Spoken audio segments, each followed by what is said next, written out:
এখানে এই পাশের চারটা যখন এই পাশের চারটার সাথে মিরর হবে, তখন আমরা এই পাশে আটটা, এই টোটাল আটটা নিয়ে আমরা একসাথে গ্রুপ করতে পারবো। কিন্তু যদি এমন অবস্থা হতো যে এই পাশে এই দুটো এখানে ওয়ান নেই, বরং এখানে ওয়ান আছে, এখানে ওয়ান আর এখানে ওয়ান যদি থাকে, তাহলে সেই ক্ষেত্রে কি আমরা আটটা করতে পারবো কিনা? সেক্ষেত্রে দেখা যাবে যে এই চারটার জন্য এইখানে এই চারটা তার মিরর হবে না। তখন আমরা এই চারটা আর এই চারটা টোটাল আটটা নিয়ে আমরা কখনো গ্রুপ করতে পারবো না। তো অবশ্যই এই পাশে চারটাকে এই পাশে চারটা যখন মিরর ইমেজ হবে তখন আমরা এটাকে গ্রুপ করতে পারবো, এছাড়া অন্য সময় করতে পারবো না। এইভাবে 5 ভেরিয়েবলের ক্ষেত্রে আমরা গ্রুপিং করব। যদি প্রোডাক্ট অফ সাম দেওয়া থাকে, যদি একটা ফাংশনের এটার জন্য যদি প্রোডাক্ট অফ সামের জন্য এভাবে দেওয়া থাকে, তো সেই ক্ষেত্রে আমরা কিভাবে গ্রুপ করব?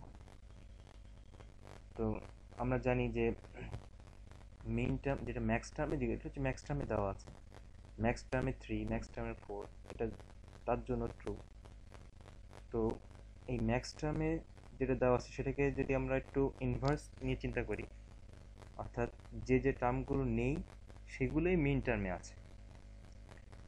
ম্যাক্স টার্মে যে যে টার্মগুলো এখানে নেই, যেমন এখানে 0 নেই, 1 নেই, 2 নেই, তো যারা যারা নেই তারা তারা মিন টার্মে আছে। তো সেই জন্য এখানে এই 0, 1, 2 এখানে আমরা 1 দেব, বাকি যেগুলো যেগুলো আছে সেখানে আমরা 0 দেব। উল্টা কাজ করব, ম্যাক্স টার্ম থাকলে আমরা উল্টা কাজ করব। কিন্তু আমরা যখন গ্রুপিং করব, যেহেতু আমাদের ফাইনালি দেখাতে হবে এটা ম্যাক্স টার্মেই দেখাতে হবে, অর্থাৎ এই প্রোডাক্ট অফ সাম দিয়ে দেখাতে হবে, তো সেই ক্ষেত্রে আমরা এইভাবে 0কে নিয়েই গ্রুপ করব। একটু মনে রাখতে হবে, যদি আমাদেরকে এইভাবে ম্যাক্স টার্ম, অর্থাৎ ম্যাক্স টার্ম না, প্রোডাক্ট অফ সাম দিয়ে যদি দেখাতে হয়, তো আমাদেরকে এই জিরো যেগুলো আছে সেগুলোকে নিয়েই গ্রুপ করতে হবে। এখানে চারটা জিরো একসাথে আছে, তাহলে চারটাকে একসাথে গ্রুপ করলাম, এই পাশে চারটা জিরো একসাথে আছে, চারটাকে একসাথে গ্রুপ করলাম, এই পাশে জিরো, এই পাশে জিরো জিরো, তাহলে এদেরকে চারটা নিয়ে একসাথে করা যাবে। যদি এখানে এটা জিরো হতো, এই ওয়ানের জায়গায় যদি এখানে জিরো হতো, তাহলে আমরা এই টোটাল আটটাকে নিয়ে একসাথে গ্রুপ করতে পারতাম। কিন্তু যেহেতু শুধুমাত্র একটা ওয়ানের জন্য আমরা এই চারটাকে নিয়ে আমরা করতে পারছি। আচ্ছা, এখানে যখন ম্যাক্স অর্থাৎ প্রোডাক্ট অফ সামে যখন আমরা নিয়ে আসবো, সেটা কীভাবে নিয়ে আসবো এটার জন্য দেখি। এখানে এ আর বি এর মানটা ফিক্সড, এখানে চেঞ্জ হচ্ছে না এই চারটার জন্য, কিন্তু বাকিগুলোর জন্য সি ডি এখানে চেঞ্জ হচ্ছে। তাহলে কি হচ্ছে, এখানে এখানে এ এর মান 1, বি এর মান এখানে 1। তো ম্যাক্স অর্থাৎ প্রোডাক্ট অফ সামের ক্ষেত্রে আমরা একটু উল্টা নিয়ে কাজ করব। আগে নিতাম এখানে যদি 1 থাকে তাহলে এ নিতাম, আর বি থাকলে বি এর মান 1 থাকলে বি নিতাম। তাহলে এইখানে আমরা উল্টা নিব, এ ড্যাশ, আর আগে যেহেতু মাল্টিপল অর্থাৎ অ্যান্ড অপারেশন নিতাম, এ বি নিতাম, এখানে নেব এখানে নেব a dash plus B dash. একইভাবে এটার জন্য হবে কি, সি আর ডি এর মানটা এখানে 1, বাকিগুলো এ আর বি এর জন্য এখানে মানটা চেঞ্জ হয়ে যাচ্ছে, তাহলে C dash plus plus D dash. এইভাবে আমরা প্রোডাক্ট অফ সামটাকে সিম্পলিফাই করব। NAND and NOR implementation. NAND এবং নর গেট হচ্ছে এটা ইউনিভার্সাল গেট, এগুলো দিয়ে আমরা অ্যান্ড অপারেশনও ইমপ্লিমেন্ট করতে পারি, অর অপারেশন করতে পারি, নট অপারেশন করতে পারি। তো এদের জন্য ইকুইভ্যালেন্ট যে যেটা আছে লজিক ডায়াগ্রাম, সেগুলোকে ব্যবহার করে আমরা কাজ করতে পারি। এই জন্য সাধারণত এই যেখানে একটা কম্পোনেন্ট তৈরি করা হয়, ডিজাইন করা হয়, সেখানে সাধারণত এই ন্যান্ড এবং নর গেটকে ব্যবহার করা হয় এবং ব্যবহার করা খুব সহজ, এই জন্য এটাকে ব্যবহার করা হয়।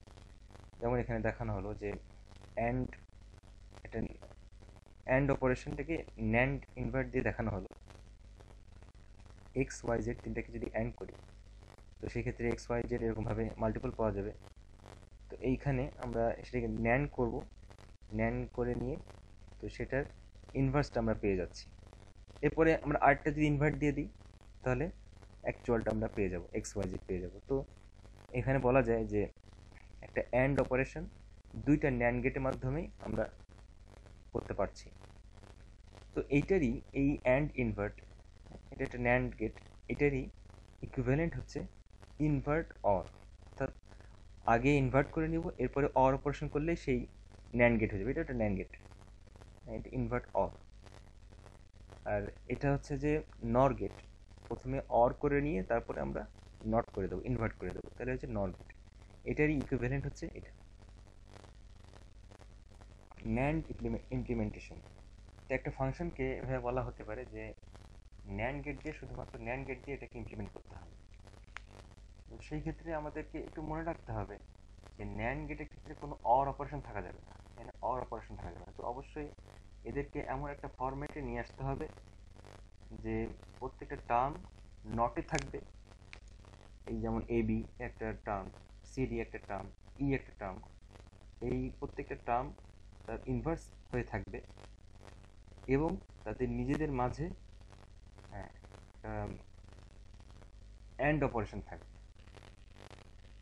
এবং ফাইনালি এদের ভিতরে টোটালটা আবার ইনভার্ট থাকবে। যেমন এখানে দেখানো হলো, এইটাকেই আমরা ইকুইভ্যালেন্ট এইভাবে লিখতে পারি, আমরা ইকুইভ্যালেন্ট এইভাবে লিখতে পারি।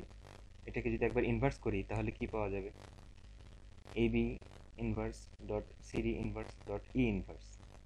আবার যেহেতু একবার ইনভার্স করলাম তাহলে আবার এটাকে ইনভার্স করবো, যে ফাইনালি আবার এটাকে ড্যাশ দিয়ে বোঝানো হলো যে ইনভার্ট করা হলো, তাহলে আমরা এফটাকে পেয়ে যাব।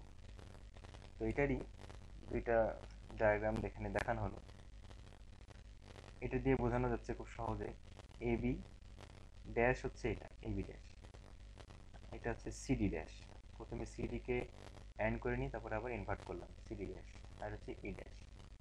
এদেরকে আমরা আবার পরবর্তীতে অ্যান্ড টোটাল সবগুলোকে অ্যান্ড অপারেশন করে আবার ইনভার্ট করব, যেহেতু ইনভার্ট সেটা ইনভার্ট করবো, তাহলে এটা আমরা ফাইনালি এফ আমাদের ফাংশনটা পেয়ে যাব। এটাও একই রকমভাবেই ইমপ্লিমেন্ট করা হলো। এবার এরকম একটা ফাংশন দেওয়া থাকতে পারে যেটা আমাদেরকে দেখাতে হবে যে শুধুমাত্র ন্যান্ড গেট দিয়ে ব্যবহার করে এটাকে ইমপ্লিমেন্ট করো, তাহলে 0 এবং 6 এর জন্য এই ফাংশনটা ট্রু আসবে। তো এখানে যে কাজটা আমাদেরকে মনে রাখতে হবে সেটা হচ্ছে যে এখানে আমরা এফ ইনভার্সটা আগে বের করে নেব। যদি আমরা এফ ইনভার্সটা বের করি তাহলে আমাদের সহজেই কাজ হয়ে যাবে। ইনভার্সটা বের করবো কীভাবে, আমরা তো জানি যে ওয়ান যেগুলো থাকে সেগুলোকে নিয়ে গ্রুপ করলে সাধারণ নর্মাল এফ পাওয়া যায়। তো জিরো যেগুলো থাকবে সেগুলোকে নিয়ে যদি আমরা গ্রুপ করি, একই উপায়ে গ্রুপিংটা একই উপায় করব, একই উপায় যদি জিরোগুলোকে নিয়ে যদি আমরা গ্রুপিং করি তাহলে এফ ইনভার্সটা পেয়ে যাব। তো দেখা গেল যে এখানে তিনটা গ্রুপিং করা হলো, তার জন্য আমরা এই যে এই ফাংশনটা পেয়ে গেলাম, এটা পাওয়া যাচ্ছে এফ ইনভার্স। তো এইটাকেই এই ভিতরে যে অংশটা আছে এই অংশটাকেই যদি আমরা এইভাবে লিখি তো কোনো অসুবিধা নেই, একটু আগেই যে দেখলাম সেটার মতো করে আমরা এখানে লিখতে পারি। এটাকে প্রথমে ইনভার্স করলাম, এই ভেতরে যেটা অর অপারেশন সেটাকে অ্যান্ড করে দিলাম, বাকিগুলো ইনভার্স করে দিয়ে পুরোটাকে আবার ইনভার্স করে দিলাম, তাহলে ঠিক মতোই আগেরটার মতো ইকুইভ্যালেন্ট, এইটা আর এটা ইকুইভ্যালেন্ট। তো এটা যেহেতু ইনভার্স করলাম এটা পেলাম আমরা এফ ইনভার্স, তো এটাকে আবার ইনভার্স করতে হবে, এই জন্য পুরোটাকে আবার ইনভার্স করলাম। তো এই জন্য এই অংশটুকু, এই যে অংশটুকু আছে এই অংশটুকু হচ্ছে এফ ইনভার্স। তো ফাইনালি যেহেতু আবার এটাকে ইনভার্স করতে হবে এই জন্য আরেকটা ন্যান্ড গেট দিলাম। তো এইভাবে আমরা এফটাকে ইমপ্লিমেন্ট করলাম শুধুমাত্র ন্যান্ড গেট দিয়ে, এখানে সব গেটই হচ্ছে ন্যান্ড গেট। এখন যদি বলে নর গেট ব্যবহার করে একই কাজ করতে হবে, নর গেট ব্যবহার করে, তো নর গেটের ক্ষেত্রে আমরা এটা মনে রাখবো একই রকমভাবে আমরা এটা ইমপ্লিমেন্ট করতে পারি যে জিরো দিয়ে আমরা এটাকে গ্রুপিং করব, তাহলে এফ ইনভার্স পেয়ে যাব। তো এফ ইনভার্সকে আমরা যদি নর্মাল এফে নিয়ে আসি তাহলে এরকমভাবে আমাদের ফাংশনটা এরকমভাবে চলে আসে। আমি যদি এটাকে ইনভার্স করি তাহলে কি হবে, প্রত্যেকটার ভিতরেই এক একটা ইনভার্স আর অপারেশনের জন্য অ্যান্ড হয়ে যাবে। তাহলে এটাকে যদি ইনভার্স করি তাহলে কি হবে, এক্স প্লাস ওয়াই ড্যাশ, আর এর মাঝে যে প্লাস ছিল সেটা অ্যান্ড হয়ে গেল, এক্স ড্যাশ প্লাস ওয়াই, আবার এটা এই অপারেশনটা অ্যান্ড হয়ে গেল জেড ড্যাশ। তাহলে এটা হচ্ছে যে এফ পেয়ে গেলাম। এখন অ্যাকচুয়ালি নর গেটে কি থাকে, নর গেটে থাকে হচ্ছে যে দুইটা টার্ম এক্স আর একটা ওয়াই ড্যাশ অথবা কোন একটা টার্ম ওয়াই, সেটা অর করে দিয়ে লাস্টে আবার ইনভার্ট। তো সেই ফর্মেটে কিন্তু এটা নাই, এখনো সেই ফর্মেটে আসে নাই। তো আমাদেরকে ওই ফর্মেটে নিতে হবে, যে করে হোক আমাদেরকে ওই ফর্মেট নিতে হবে। তো আমরা যদি এটাকে আবার ইনভার্স করি, এইটাকে যদি আবার আমরা ইনভার্স করি তাহলে কি পাবো? তাহলে এই যে টার্মটা আছে, এই টার্মটা ইনভার্স, এদের মাঝে ছিল প্লাস এন্ড, তাহলে সেটা প্লাস হয়ে যাবে। আবার এটাকে যদি আমরা আবার এটাকে ইনভার্স করব, আর এর মাঝে ছিল এন্ড, সেটা অর হয়ে যাবে। আর এটা জেড ড্যাশ, এটা জেড থাকবে। তো এটা হচ্ছে যে এফ ইনভার্স। এইটাকে আবার আমরা ইনভার্স করব, তাহলে আমাদের ফাইনালি এফ পাওয়া যাবে, যে টার্মটার ভেতরে আমরা দেখে বুঝতে পারবো যে এটা নর গেট দিয়ে ইমপ্লিমেন্ট করা যাবে। যেমন এই একটা টার্ম, প্রত্যেকটা টার্মের সাথেই অর অপারেশন, ফাইনালি একটা ইনভার্ট দেওয়া, তার মানে এটা একটা নর অপারেশন। এবং নিজেদের মধ্যে ছোট ছোট যে টার্মগুলো আছে সেগুলোর মধ্যে কেমন করে দেওয়া আছে, এই টার্ম তার সাথে আরেকটা টার্ম সাথে অর অপারেশন এবং তারপর আবার ইনভার্স, তার মানে এই প্রত্যেকটা টার্মই একটা নর নর গেট দিয়ে এটাকে আমরা ইমপ্লিমেন্ট করতে পারবো। তো এইভাবে আমাদেরকে একটু খেয়াল করতে হবে যে এই ফরম্যাটে যেন আমরা নিয়ে আসতে পারি, তাহলে আমরা এই ডায়াগ্রামটা তৈরি করতে পারবো। এখন দেখবো ডোন্ট কেয়ার কন্ডিশন। ডোন্ট কেয়ারটা কি? অনেক সময় এরকম অবস্থা হতে পারে যে কিছু কিছু কম্বিনেশনের জন্য কোনো কিছুই আউটপুট কোনো কিছুই স্পেসিফাইড না, অর্থাৎ সেখানে এই কন্ডিশনের জন্য জিরো আসবে, ফাংশনটার ভ্যালু জিরো আসবে না ওয়ান আসবে, কিছুই জানা নেই। এমনকি হতে পারে যে যেটাই আসুক কোনো অসুবিধা নেই, যেটাই আসুক কোনো অসুবিধা নেই, জিরো আসুক ওয়ান আসুক কোনো কিছু আমরা দেখবো না। তো এইটাকে বলা হচ্ছে ডোন্ট কেয়ার। হ্যাঁ, আমরা কোনো কিছুই দেখবো না, কোনো কিছুই কেয়ার করি না। তো এই আনস্পেসিফাইড মিন টার্মের জন্য যেটাই আউটপুট আসুক না কেন সেটা আমরা বলবো যে এটা ডোন্ট কেয়ার। তো সেই ডোন্ট কেয়ার কন্ডিশনগুলোকে আমরা সিম্পলিফাই করার জন্য আমরা এটাকে ব্যবহার করতে পারি। আমাদের সিম্পলিফাই করতে গিয়ে এটা আরও সুবিধা হয় ডোন্ট কেয়ারগুলো যদি আমরা ব্যবহার করি। যেমন এখানে ফাংশনটা দেওয়া আছে, এই ফাংশনটা এই ভ্যালুর জন্য ট্রু হবে, কিন্তু এই ভ্যালুর জন্য এটা ডোন্ট কেয়ার, অর্থাৎ যে কোনো ভ্যালু আসুক না কেন আমরা ওটাকে কেয়ার করব না, ডোন্ট কেয়ার। তো যে যে ভ্যালুর জন্য কোনো কিছুই মানে আমি কেয়ার করবো না সেগুলোর জন্য আমরা এক্স ধরবো, সেগুলোকে আমরা এক্স ধরবো। তো যেগুলোর জন্য ওয়ান আসবে সেগুলো তো বসাই দিলাম, আর যেগুলোর জন্য এখানে যে ডোন্ট কেয়ার জন্য 0 to 5, এদের জন্য হচ্ছে ডোন্ট কেয়ার, তাহলে এখানে জিরোর জন্য এখানে এক্স, টু এর জন্য এখানে এক্স, ফাইভের জন্য এখানে এক্স বসাই দিলাম, আর বাকিগুলোর জন্য জিরো বসাই দিলাম। এবার আমরা গ্রুপিং করব কিভাবে?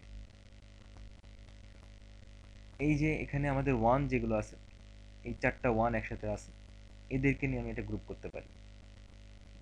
বড় সর্বোচ্চ সংখ্যা এখানে চারটা নিয়ে আমরা একসাথে করতে পারি, তাহলে এই একটা গ্রুপ হলো।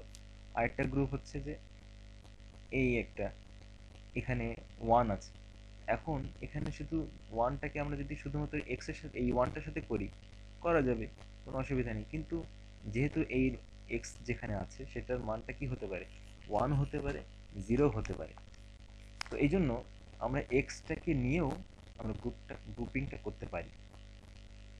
হ্যাঁ, গ্রুপিংটা আমরা এক্সটাকে নিয়েও করতে পারি। সেই ক্ষেত্রে দেখা যাচ্ছে যে এই এক্স আর এই এক্সটাকে যদি নিই তাহলে চারটা নিয়ে আমরা একসাথে গ্রুপ করতে পারছি, তাহলে আরো আরো ছোট হয়ে গেল। এখানে যদি এই শুধুমাত্র এই দুইটাকে নিয়ে যদি আমরা গ্রুপ করতাম, তাতে যেটা আসতো আর চারটাকে নিয়ে করার কারণে আরো ছোট হয়ে যাবে। এই এক্সটা আসুক, এটাকে গ্রুপ করা হোক বা না হোক, সেটা আমাদের কোনো কিছু প্রয়োজন নাই চিন্তা করার। কিন্তু একটা ওয়ানও যেন এরকম ফাঁকা না থাকে, যদি তাকে নিয়ে কোথাও অন্য কোনো একটার সাথে যদি গ্রুপ করা যায় তো অবশ্যই যেন তাকে গ্রুপ আমরা করি। হ্যাঁ, তাকে সেটাকে যেন বাদ না রাখা হয়। এইভাবে করা যেতে পারে, অথবা কি করা যেতে পারে, এইখানে এইভাবেও চারটা নিয়ে আমরা করতে পারি। এই এক্স, এই এক্স এরা বাদ থেকে যাক, কোনো অসুবিধা নেই। এক্স এর দেখতে আমরা আমরা দেখবো না, এক্স করা হয়েছে কি না হয় নাই এটা আমরা দেখবো না।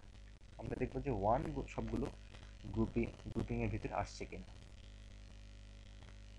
তো এদের সিম্পলিফাই করার জন্য এই সিস্টেমটা একই রকম। গ্রুপিং এর ক্ষেত্রে আমি আগে যেটা বললাম সেটার মতোই। Determination of prime implicants. The process compares each min term with every other min term. এখানে যে যে মিন টার্মগুলো দেওয়া থাকবে সেইখানে প্রত্যেকটা মিন টার্ম তার আরেকটা মিন টার্মের সাথে আমরা কম্পেয়ার করে এখানে প্রসেসিং করব। If two min terms differ in only one variable, that variable is removed and a term with one less literal is found. যখন একটা টার্মের সাথে এরকম দেখা যাবে যে একটা ভেরিয়েবল একটা জায়গায় শুধুমাত্র চেঞ্জ, তো সেই ভেরিয়েবলটাকে আমরা রিমুভ করে দেব। আর এই প্রসেসটা এভাবেই চলতে থাকবে সামনে। এখানে আমরা এই ছবি দিয়ে এখানে একটা এক্সাম্পল দিয়ে দেখানো হলো। এই যে ফাংশনটা দেওয়া হলো, এই ফাংশনটা এই ভ্যালুর জন্য ট্রু। এইভাবে বলা থাকতে পারে যে simplify the function using the tabulation method. এটা হচ্ছে সেই টেবুলেশন মেথড। এইভাবে যদি বলে টেবুলেশন মেথড উল্লেখ করা থাকে তাহলে এইভাবেই করতে হবে কে ম্যাপ দিয়ে। এতক্ষণ আমরা যেগুলো কাজ করলাম সেটা হচ্ছে কে ম্যাপ ম্যাপ মেথড, যেটা কার্নগ ম্যাপ অথবা কে ম্যাপ বলে এটাকে। কে ম্যাপ দিয়ে করা যদি বলে অথবা কোনো যদি উল্লেখ কিছু না থাকে তাহলে যে কোনো একটা মেথডে করা যাবে। আর যদি বলা থাকে টেবুলেশন মেথড দিয়ে করো তাহলে অবশ্যই এইভাবেই করতে হবে। তো এখানে যেহেতু আমাদের এখানে 15 পর্যন্ত বোঝা যাচ্ছে যে এখানে 15 মানে টোটাল হচ্ছে 16টা, তাহলে 4টা ভেরিয়েবল হবে। অথবা এখানে বলা থাকবে যে হয়তো 4টা ভেরিয়েবলের জন্য এটা করতে হবে। তো সেক্ষেত্রে এই 4টা ভেরিয়েবলকে আমরা লিখলাম এখানে wxyz। তো প্রথমে আছে কি 0, তো 0-র জন্য আমরা প্রত্যেকটা ভ্যালুই 0 হবে, তাদের বাইনারিটা আমরা এখানে লিখে দিলাম। এরপরে 1 2 8 সবগুলোর জন্য এখানে লিখলাম। কিন্তু এখানে ভাগ করা হলো কিভাবে? এই ভাগ করাটা হচ্ছে যে প্রথমে এখানে 1 এর সংখ্যা নাই, এটা একটা পার্টে চলে গেল। এর ভিতরে প্রত্যেকটার ভিতরে একটা একটা করে 1, এখানে একটা করে 1, এবং বাকিগুলো যে 2টা 1 3টা 1 4টা 1 সেগুলোকে সব আমরা আলাদা আলাদা ভাগ করে এরকম পার্টিশন করে ফেললাম। এরপরে আমরা গ্রুপিং করব, কম্পেয়ার করব কার সাথে কার করা যাবে। এই অবশ্যই কম্পেয়ারটা এরকম হবে, এটার সাথে এদের প্রত্যেকটার সাথে, আবার এদের প্রত্যেকটার সাথে এর, এভাবে আমরা কম্পেয়ার করব। কম্পেয়ার করে দেখব যে একটা ভেরিয়েবলের সাথে চেঞ্জ কার কার আছে। একটু দেখি, খেয়াল করি। প্রথমটা হচ্ছে এটার জন্য 0 এবং 1, এই যে এখানে দেখানো হলো 0 এবং 1। তো দেখা যাচ্ছে যে 0 এবং 1 এর সাথে এই প্রথম 0 0 0 0 0 0 এই একটা জায়গাতে চেঞ্জ, তার মানে যেখানে চেঞ্জ সেখানে আমরা একটা এরকম ড্যাশ দিয়ে দেবো, তাহলে 0 1 এটা নিতে পারছি আমরা। যদি একটা জায়গায় চেঞ্জ থাকে তো সেটাকে আমরা নিতে পারবো। পরবর্তী স্টেপে, এটা হচ্ছে সেকেন্ড স্টেপে আমরা 0 1কে নিয়ে যা যা মিল আছে 0 1 এর ভিতরে যেখানে যেখানে মিল আছে সেখানে আমরা সেগুলোকে বসাই দিলাম, যেখানে মিল নেই সেটাকে আমরা ড্যাশ দিয়ে এভাবে বসাই দেব, একটা চলে গেল। এরপরে 0 এবং 2, 0 এবং 2 এর সাথে শুধুমাত্র এই একটা জায়গায় চেঞ্জ আছে, তাহলে সেই জায়গায় আমরা ড্যাশ দিয়ে বাকি 0 2 এর জন্য আমরা এখানে আরেকটা বসাই দিলাম, এন্ট্রি করে নিলাম। এরপরে 0 এবং 8, 0 এবং 8 সেখানেও আমাদের দেখা যাচ্ছে শুধুমাত্র একটা জায়গায় এই চেঞ্জ, 0 এখানে 0 আর এখানে 1, তাহলে এই জায়গাটা চেঞ্জ, বাকি সবগুলোর জন্য এটা 0। তাহলে এই একটা হয়ে গেল। এরপরে এদের সাথে এদের, এখানে আমরা 1 এর সাথে 10 এটার সাথে কোনো গ্রুপ করতে পারি কিনা একটু দেখি। যে এখানে 1 এর ক্ষেত্রে এখানে 0 এখানে 1, তো প্রথমে একটা চেঞ্জ গেল, এখানে 0 0 ঠিক আছে, এখানে 0 এখানে 1 আরেকটা চেঞ্জ। এই আরেকটা চেঞ্জ হওয়ার কারণে আমরা এটা নিতে পারবো না। অবশ্যই একটা ভেরিয়েবলে একটা জায়গায় শুধু চেঞ্জ হইতে হবে। এই জন্য 1 এখানে একটু খেয়াল করুন যে এখানে 1 10 এখানে নাই, তো এখানে 2 10 নেওয়া আছে। 2 10 নেওয়া হলে কি হচ্ছে দেখেন, এখানে 0 আর এখানে 1 একটা চেঞ্জ, এখানে 0 এখানে 0, এখানে 1 এখানে 1, এখানে 0 এখানে 0, তার মানে শুধুমাত্র এই প্রথম জায়গাটায় চেঞ্জ। তাহলে প্রথম জায়গাটায় আমরা ড্যাশ দিয়ে বাকিগুলোকে বসাই দেব। এই জন্য আমরা এই 2 10টাকে আমরা একটা গ্রুপে নিতে পারতেছি। এরপরে 8 এবং 10, 8 এবং 10এও দেখা যাচ্ছে যে এই 1 1, এটাতে চেঞ্জ নাই, এটাতে ঠিক আছে, 0 0 এটা ঠিক আছে, 0 1 এই জায়গাটা চেঞ্জ, তাহলে এই জায়গাটা আমরা ড্যাশ দিব, বাকি 0 0 এটা বসাই দেব। এই আরেকটা গ্রুপ হয়ে গেল। এরপরে এই 8টার সাথে এটা, এই 10 11 10 14, এখানে আমরা চেক করে দেখব যে হয় কিনা, গ্রুপিং করা যায় কিনা। তো দেখা যাচ্ছে যে 10 11 করা যাচ্ছে, এখানে শুধুমাত্র শেষেরটাই একটা চেঞ্জ আসছে। আর 10 14 সেটাও করা যাচ্ছে, এখানে একটু ভুল আছে, এখানে 1 1 0, এখানে 0 এখানে 1, তার মানে এটা ড্যাশ হবে। আর 1 1 এটা ঠিক আছে, 0 0 এটা এখানে শেষেরটা, এটা ড্যাশ হবে না, এটা 0 হবে। এখানে একটু বইটা এখানে ভুল দেওয়া আছে, তো এখানে এটা 0 হবে। এরপরে 15, এই 11 14 এর সাথে 15 এ গ্রুপ করবো আমরা, তাহলে 11 15 একবার, তো সেখানে দেখা যাচ্ছে যে এখানে চেঞ্জ, একটা চেঞ্জ, আবার 14 15 এর সাথে দেখা যাচ্ছে যে এখানে চেঞ্জ। তাহলে এইভাবে আমাদের সেকেন্ড স্টেপটাও হয়ে যাবে। এবার থার্ড স্টেপে দেখবো যে এটার সাথে এদের কোনোটার সাথে গ্রুপ করা যায় কিনা, এদের সাথে এই প্রত্যেকটার সাথে এদের আমরা গ্রুপ করার চেষ্টা করবো। 0 1 এর সাথে 2 10 এটা গ্রুপ করা,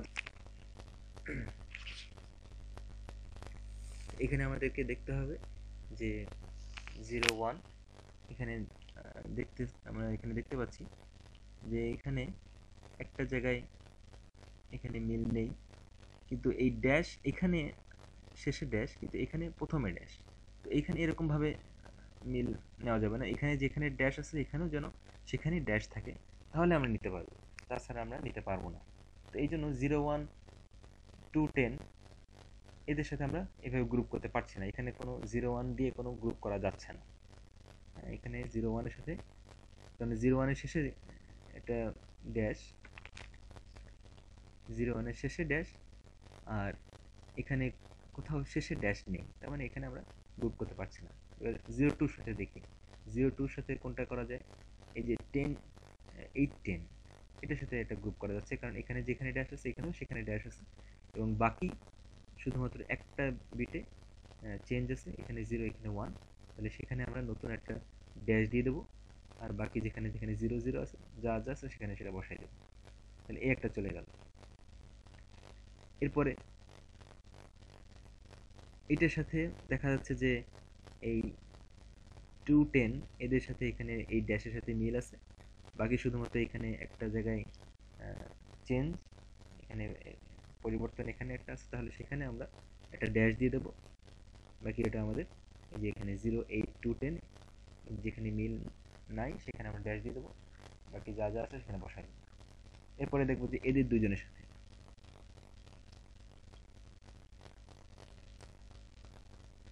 তো এখানে যদি এদের সাথে যদি কোথাও মিল থাকতো তাহলে সেটার জন্য আমরা আবার এখানে একটা গ্রুপ করতে পারতাম, কিন্তু একটু খেয়াল করলে দেখা যাচ্ছে যে এখানে যেখানে ড্যাশ এখানে সেখানে কোথাও নাই, আবার এখানে যেখানে ড্যাশ এখানেও সেখানে কোথাও সেখানে নাই, তাহলে এই জন্য আমরা এই দুইটার সাথে গ্রুপ করতে পারছি না।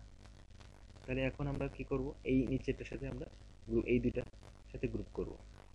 তাহলে এখানে প্রথমে এটা নিলাম 10 আর 11, এখানে ফাইনালি শেষের দিকে একটা ড্যাশ, তাহলে এখানেও 15 10 14 15 জায়গায় শেষে একটা ড্যাশ, তাহলে এটার সাথে আমরা এটা গ্রুপ করতে পারছি, মাঝখানে একটা ড্যাশ চলে আসবে, এখানে যেহেতু 0 এখানে 1, তাহলে একটা ড্যাশ চলে আসবে, তো এখানে আমরা এই যে 10 11 14 15 এটার জন্য এইভাবে আমরা পেয়ে যাব।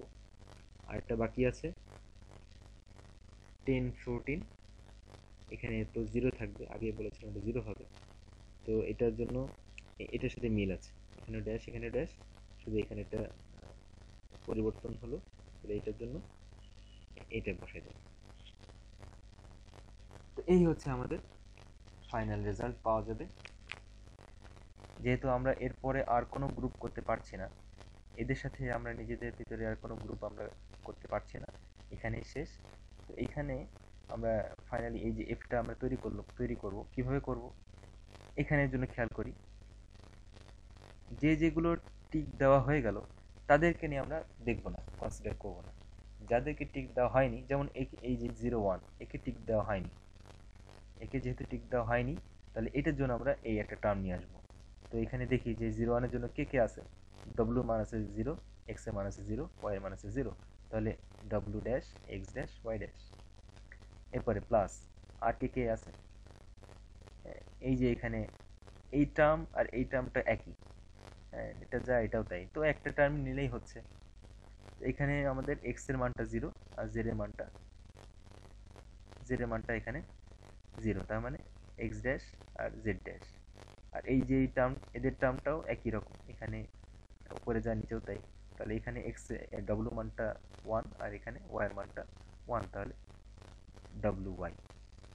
এই তাহলে এই হচ্ছে প্রাইম ইমপ্লিকেন্ট বা টেবুলেশন মেথড দিয়ে আমরা এভাবে সিম্পলিফাই করতে পারি।